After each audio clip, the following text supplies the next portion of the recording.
As you might have guessed, I'm going to talk about the Mona Lisa, but I will talk about it from a specific form of image-making machine learning technology called generative adversarial networks, or GANs for short.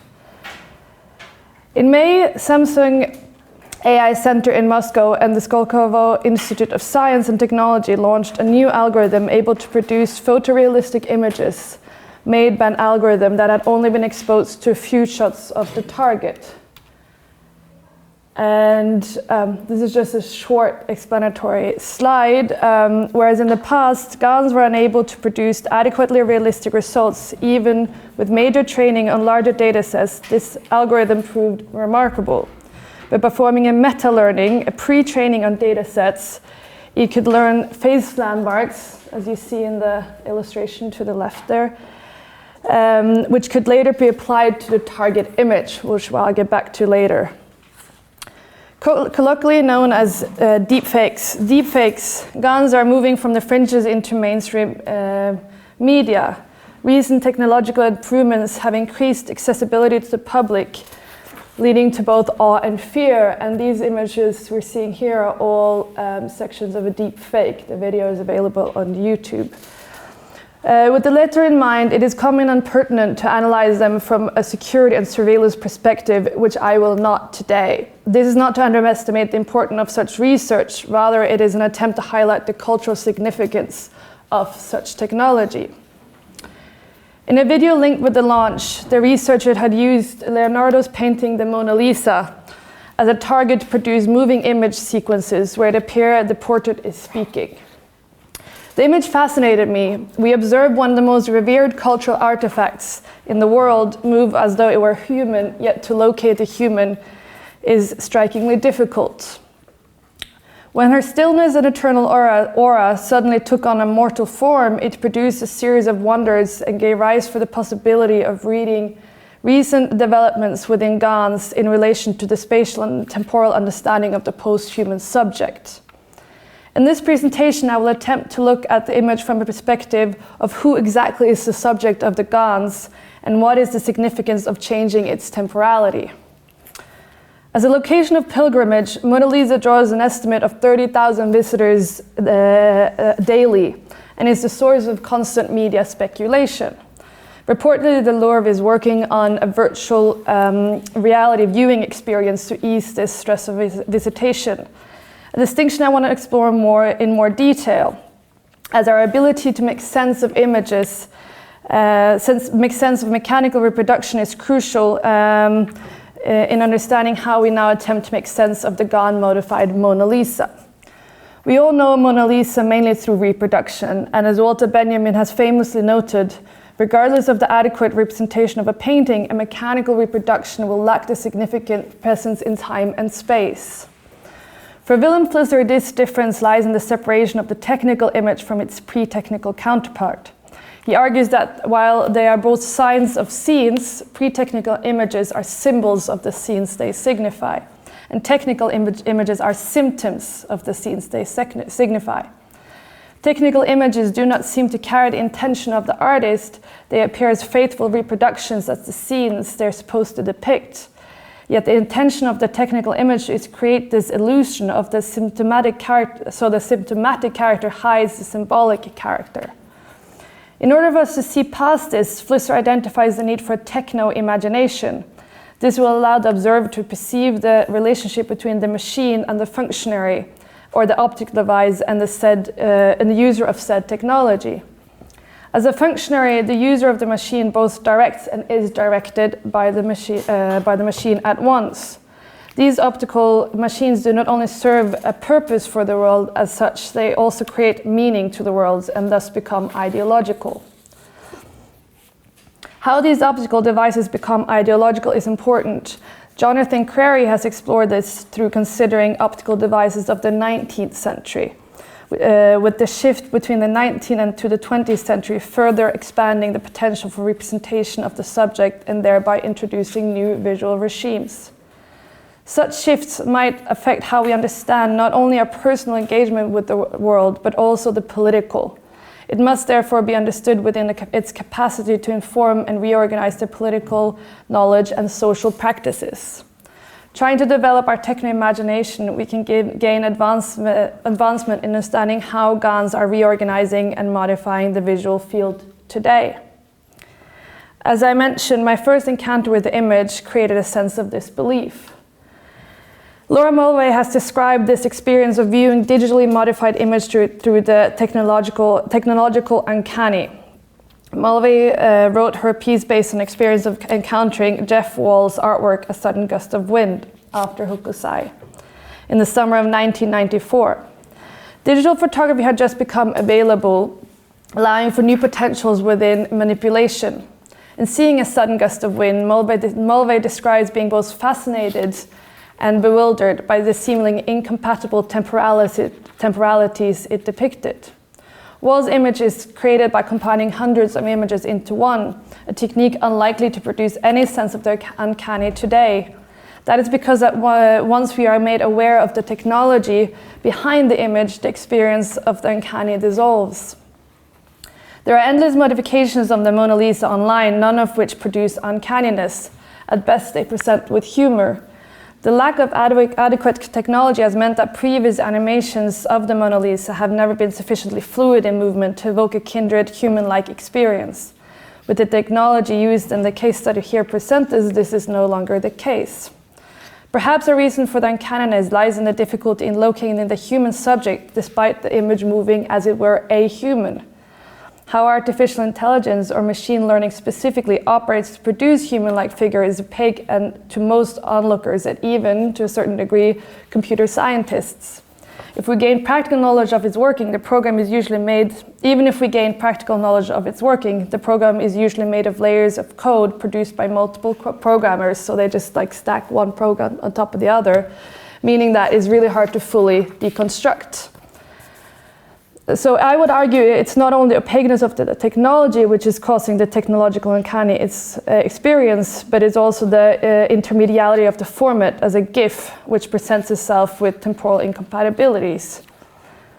And Ariel Fetveit has described seeing a GIF of the then recently deceased prince, and I quote him, The relentless exactitude of the algorithmic repetitions, little by little, seemed to deplete the artist's very agency, to take on the position of a puppet master threatening to metamorphose the lively prince into mere automation.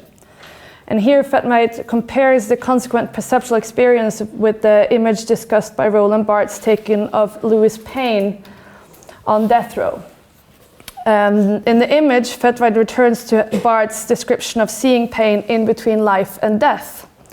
He is dead and he is going to die at the same time.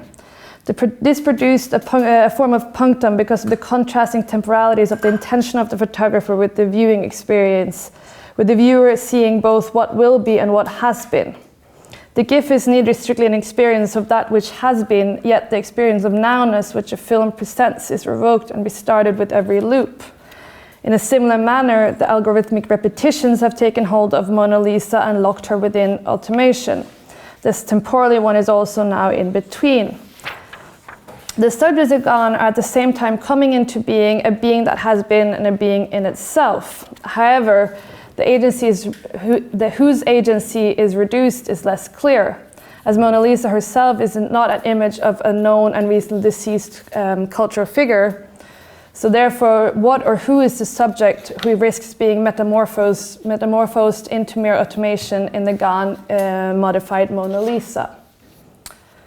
The subject of the GAN modified Mona Lisa is both human and non-human, and constantly shifting relationship from which we as viewers are at once observing from a distance as well as being contributing subject.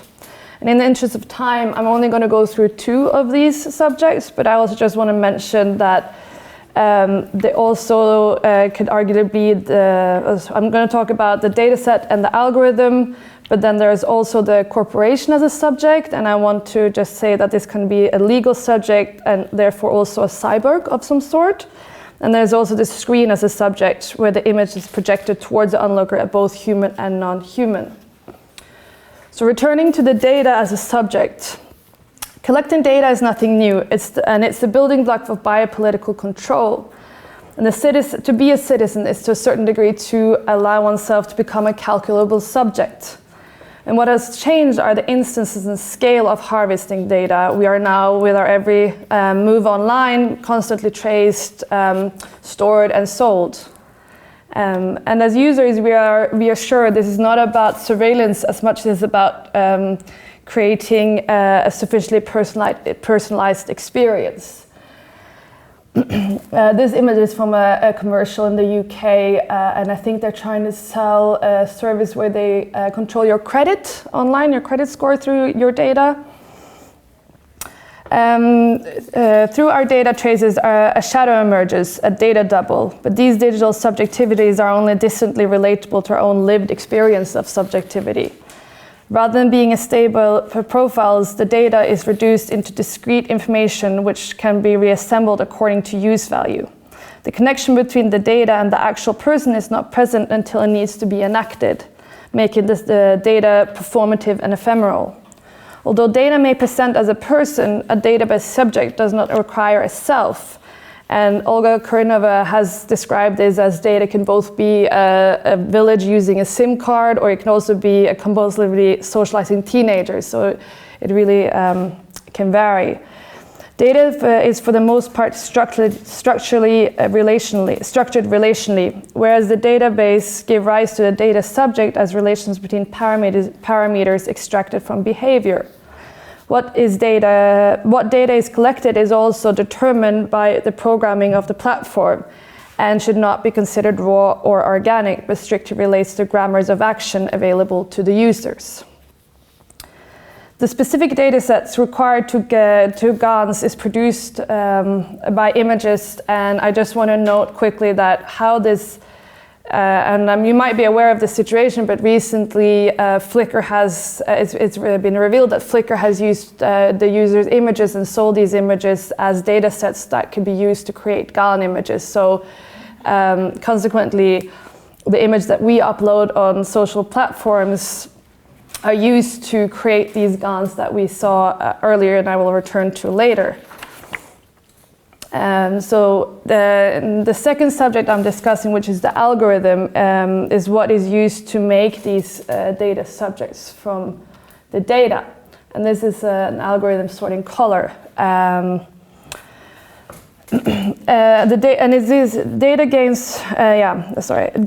gains form through utilizing algorithm, often misrepresented as that neutral impartial sorting machines. When described with these adjectives, one is given the impression of a universal objective observer, a character associated with Donna Haraway's notion of the modest witness. Although often considered as unitary in form, algorithms vary greatly depending on the intended purpose. Similar to the way we must understand data as a distant abstraction of human subject, the algorithm also operates within fractal terms, making both the inputs and the outputs of the GAN multiples. A machine learning algorithm, which is the core of GAN, is unique in that it worked inductively rather than deductively. Using data on a specific behavior, it attempts to produce models for future behavior using statistics. When applied to data, it becomes at once therefore ephemeral and future-oriented. And this is one of the algorithms used in the GAN I'm discussing here today.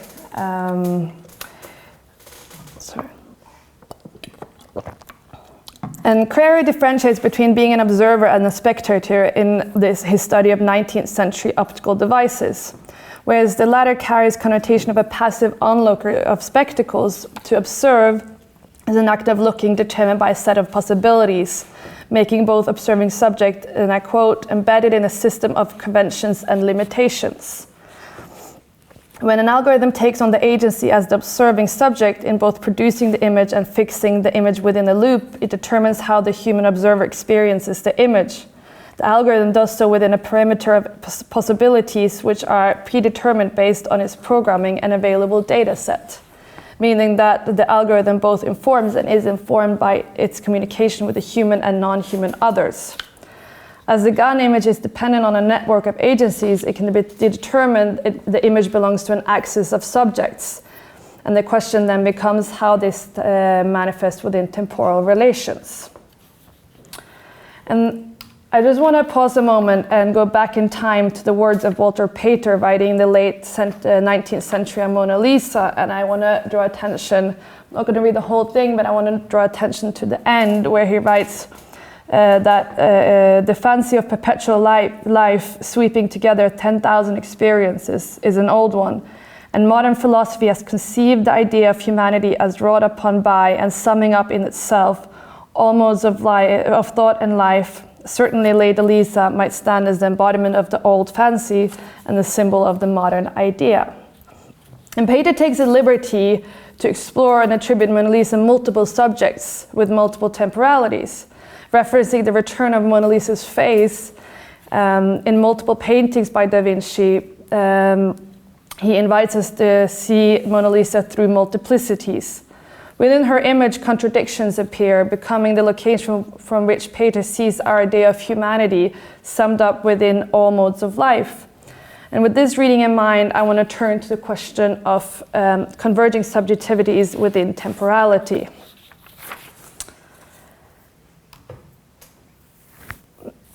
One might consider, as Rosary Bardotti does, whether subjectivity still remains an adequate notion in the light of the post-human convergence. Historically, subjectivity has not only belonged to the human with capital T and H, it has also been considered homogeneous and unitary. Subjectivity, however, described by Bardotti as post-personal and pre-individual, is rhizomatic, not arborescent, meaning that the subject is in constant negotiation with multiple others, and thus, importantly, it is relational. This relationality positions the subject as both embedded and embodied, with capacities to affect and be affected. As we saw, both data and algorithms as the subject of GAN operate through relationality, with the latter in particular is determined through affective encounters with human and non-human agents. It is within the relational force one can, as Bardotti writes, and I quote, redefine the subject of knowledge and power without reference to the unitary, humanistic, Eurocentric, and masculinist subject. Since the arrival of technology is able to substitute human vision with machinic vision, our linear understanding of time has been questioned. The photographic made it possible to preserve a moment in time or to transform a moment into an object, which could be circulated and attributed value. This process in the shift from the subject to the object through photography has famously been described as a kind of death by Barthes. I therefore want to consider if this death could be that of the subject with capital S and definitive article and a rebirth of a plural post-human subject. The God-modified Mona Lisa allows us to imagine these multiple subjects in their effective encounter as they move away from the unitary subject. When these encounters come together in an invisible instant, like in the GAN images, it creates a unity which is heterogeneous, arriving from a collective we rather than a restrictive me. And by we, I here refer to what Bardotti has called, we are all in this together, but we are not one and the same. Thus, the GAN image concretizes the post-human subject if one observes it as an instance of multiple subjects converging into multiple temporal flows, all the while avoiding the risk of being reductive and reconstituting a subject within the subject of the humanities.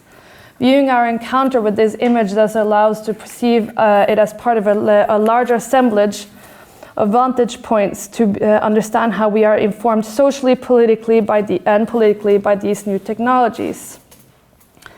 By considering the temporality of the image, we can utilize our techno-imagination and see the multiple subjects as they act relationally within a tesseract.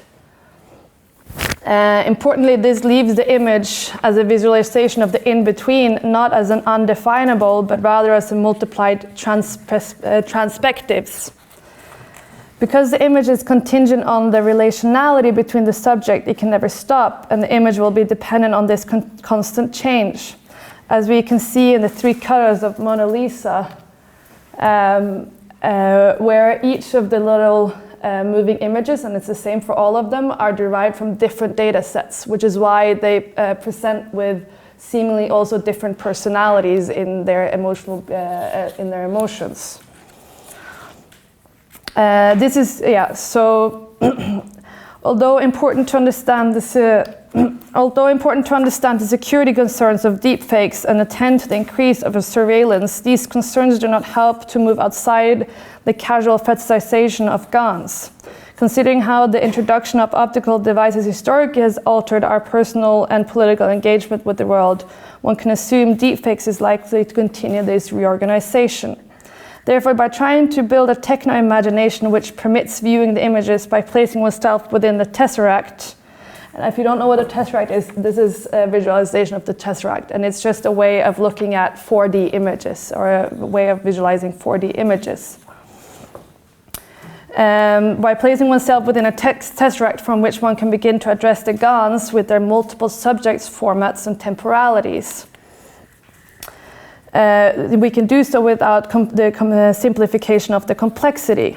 Deepfakes are currently feared largely for their potential for political abuse, risking both democracy and access to truth. In the question of power, one can differentiate between potestas and potentia, as Bardotti does, inspired by Foucault. The former relates to protocols of institutional control, and the latter the affirmative ethical forces capable of increasing our relational capacity. One can argue that approaching GAN images through the methodology put forth here, one is utilizing the potentia in our engagement with GANs through observing the relational subjectivities in time to gain political agency. This is an important counter-strategy to avoid being immobilized by the technological uncanny or the prophecies of threat that often surround discourse of artificial intelligence and subsequently deep fakes. And that's it.